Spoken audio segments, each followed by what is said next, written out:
Halo teman-teman piercing Indonesia, kembali lagi sama Raina nih. Hari ini kita bakal bahas tentang tindik di area torso. Torso itu adalah tubuh. Tubuh kita itu memang luas ya, bagiannya banyak banget nih, panjang lagi kan. Tapi cuma beberapa permukaan yang mendukung untuk penempatan piercing. Itu ada di nipple itu di puting, dan juga di navel. Navel itu di pusar. Yang pertama kita bahas di sini adalah navel piercing ataupun piercing pusar. Itu penyembuhannya butuh 6-9 bulan. Wah, kok lama ya? Memang kalau di bagian badan itu dia penyembuhannya lebih lama karena dia melewati area avaskular atau kekurangan suplai darah. Jadi penyembuhannya itu lebih lama. Sebagian perut juga akan paling rentan stres karena ya gimana ya? Kalau kita gerak, kita aktivitas, perut kita pasti ikut gerak. Jadi dia tuh banyak gesekan dan juga tekanan, entah itu dari aktivitas ataupun dari pakaian. Buat gaya awal perhiasan itu rata-rata pakai curve bar ataupun J curve. Bisa juga sih pakai ring, tapi itu cuma pada kondisi tertentu. Untuk ketebalan awal perhiasan itu butuh 14 gauge. Kadang-kadang juga 12-10. Kalau ukuran awal perhiasan itu yang curve itu butuh 3/8 sampai setengah inci. Sedangkan kalau yang ring itu butuh diameter 7/16 sampai setengah inch. Navel piercing ini adalah piercing yang paling banyak menimbulkan masalah. Sebenarnya bukan menimbulkan masalah karena di piercing di pusarnya, tapi karena yang di piercing ini kebanyakan anak muda. Dan mereka itu belum terlalu paham bagaimana cara mengurus piercing mereka. Karena ini kan masa penyembuhannya relatif lama ya. Jadi mereka itu mungkin telatennya di awal doang. Mungkin di 2 minggu pertama atau sebulan pertama, sedangkan masa penyembuhannya dia 6-9 bulan. Belum kalian memutuskan untuk piercing pusar, coba dicek dulu bentuk pusar kalian. Karena bentuk anatomi tubuh orang itu kan beda-beda ya. Kalau pusar kalian rata, tidak berlipat, udah gitu kulitnya tidak kenyal, lebih baik kalian cari alternatif untuk tindik di daerah lain. Atau lebih baiknya lagi, konsultasikan dulu sama piercer kamu. Kalian para piercing pastinya langsung dong pengen request perhiasannya kayak gimana. Tapi tetap harus dengerin apa kata piercer kamu. Karena piercer kamu tahu yang terbaik untuk tindikan kamu. Banyak banget nih piercing yang langsung request pengen pakai belly ring ukuran mungil. Masalahnya jarang banget ada tubuh yang mendukung adanya perhiasan di luar tubuh yang masuk terus ukurannya kayak serpihan gitu. Itu tuh gak akan bisa bertahan lama. Jenis jeweled curved barbell ini yang ada batu sintetisnya, ada permata asli, atau bahkan ada kristal-kristalnya kayak gitu. Ini tuh adalah perhiasan yang paling populer untuk di navel piercing yang vertikal. Kalau jeweled yang J curve ini menarik banget karena dia bentuknya gini. Dia yang bawahnya itu lebih menonjol keluar sehingga akan mencegah terjadinya karat di bagian dalam pusar.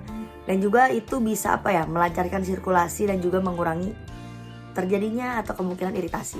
Gak peduli berapa berat badannya, tapi kalau kamu duduk terus perut kamu ngelipat sampai pusar kamu jadi nyumput, jangan pernah di piercing di pusar itu. Karena ya susah banget lah, kamu ngapa-ngapain juga itulah kakak gesek ketekan. Udah gitu kalau misalnya kalian yang obesitas ataupun punya diabetes, dan juga punya kelebihan lemak di daerah perut juga jangan, karena itu bakal bikin lama banget penyembuhannya, terus bisa bikin komplikasi, pokoknya banyak hal-hal yang malah bikin jadi lebih parah.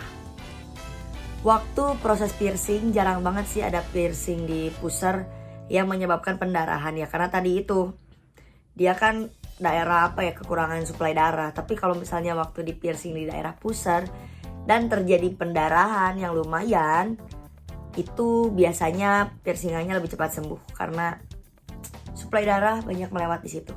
Waktu masa pemulihan itu sering banget terjadi kesalahpahaman. Karena di masa pemulihan itu iritasi, keunguan, kecoklatan, keping-pingan gitu atau jaringan mengeras, itu hal yang normal.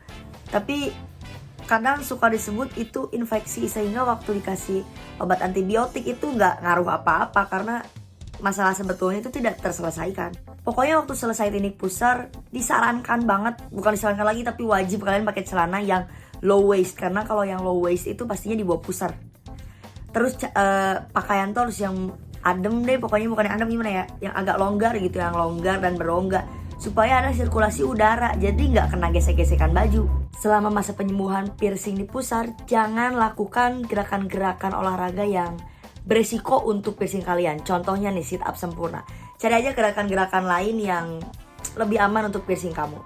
Di saat kalian melakukan aktivitas seks juga harus hati-hati, karena takutnya luka pusar kalian kena cairan pasangan kalian, atau lebih baiknya lagi kalau kalian sedang melakukan aktivitas seks itu dililit pakai perban yang anti air gitu.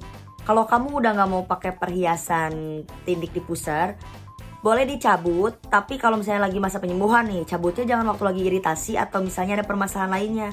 Terus kalau misalnya kalian nyabut perhiasan di pusar waktu udah lewat masa penyembuhan, itu biasanya terdapat luka, terdapat bekas lah, pokoknya bukan luka, terdapat bekas. Itu terdapat bekas biasanya kalau waktu masa penyembuhannya ada permasalahan luka dan lain-lain. Tapi ya tiap orang tetap beda-beda. Ada juga orang yang misalnya pakai piercingnya tuh nggak lama kok, setahun atau bahkan kurang, tapi waktu dibuka itu lubangnya permanen, nggak nutup. Ada juga orang yang pakai piercingnya udah lama, tapi waktu dibuka kurang dari 2 bulan atau sebulan udah nutup lagi lubangnya. Selanjutnya kita bakal bahas nipple piercing atau piercing di puting. Piercing di puting sebenarnya bebas ya, mau cewek mau cowok itu terserah. Cuma karena puting cewek dan cowok itu beda fungsi dan juga beda ukuran, jadi ada beberapa aspek yang akan dibahas juga berbeda. Di masa pemulihan, laki-laki lebih cepat untuk pulih. Laki-laki cuma butuh 3-4 bulan, sedangkan perempuan itu butuh 6-9 bulan. Untuk gaya awal perhiasan itu bisa pakai ring barbel ataupun strike barbel. Untuk ketebalan perhiasan itu minimalnya 14 gauge, bisa pakai 12 gauge untuk anatomi yang lebih besar, dan juga bisa pakai 10 gauge untuk anatomi yang sudah tumbuh dengan sempurna. Ukuran awal perhiasan itu tergantung banget dengan anatomi masing-masing individu. Tapi kalau misalnya mau pakai gaya barbel itu mesti dibesarin 1/16 sampai 1/8 inch di batangannya. Buat laki-laki diameter umumnya itu adalah 9/16 inci. Tapi bisa juga pakai setengah inci kalau misalnya bentuk putingnya itu kecil dan juga tidak datar. Untuk perempuan, diameter umumnya itu adalah 5/8 inci, tapi ukuran yang paling umum itu adalah 3/4 inci. Ukuran besar juga kadang-kadang bisa digunakan. Untuk piercing nipple juga kamu pastinya punya selera, mau satu atau dua-duanya simetris gitu. Kalau misalnya kalian pengen dua-duanya simetris, lebih bagus sih pendidikannya langsung dua-duanya sekaligus pada hari yang sama. Karena apa? Kamu jadi cuma mengalami satu kali masa pemulihan. Cuma ya ruginya itu mungkin kamu tidak bisa bersantai atau bermain dengan satu nipples kamu, karena dua-duanya dalam masa penyembuhan. Buat perempuan yang berminat untuk piercing nipples, tolong diperhatikan dulu jadwal menstruasi kalian. Karena beberapa perempuan ada yang nipplesnya cenderung lebih sensitif waktu sebelum menstruasi ataupun sudah menstruasi atau bahkan sedang menstruasinya. Untuk nipple piercing pastinya digunakan forceps, dan juga untuk memanipulasi jaringannya bisa dipakein penjepit atau clamps.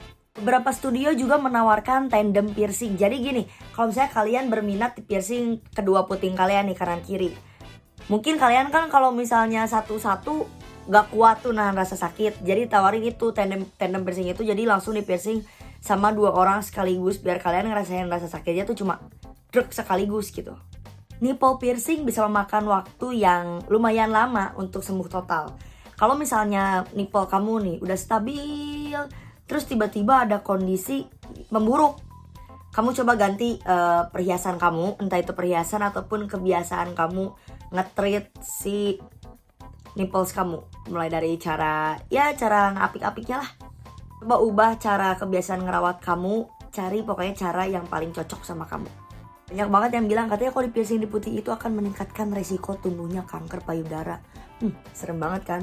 Tapi menurut Kerry Shanahan, dia adalah ketua departemen, bahwa dia bilang tidak menemukan bukti bahwa nipple piercing meningkatkan resiko kanker payudara. Dan tindik di puting juga tidak menghalangi untuk para ibu memberikan ASI pada anaknya. Jangan sembarangkan melepaskan perhiasan di nipple piercing. Karena banyak banget nih orang-orang yang udah cabut perhiasannya, terus balik lagi kepada piercernya karena mikirnya gini, katanya, kok tiba-tiba hilang, padahal dikirain gak akan hilang, bakal permanen aja lubangnya. Enggak, bakal lebih mudah untuk merawat dan mempertahankan piercing di nipple kalian daripada harus menindiknya ulang. Sekian informasi tentang tindik puting dan juga tindik pusar, semoga membantu. Saya Raina Isti dan sampai jumpa lagi.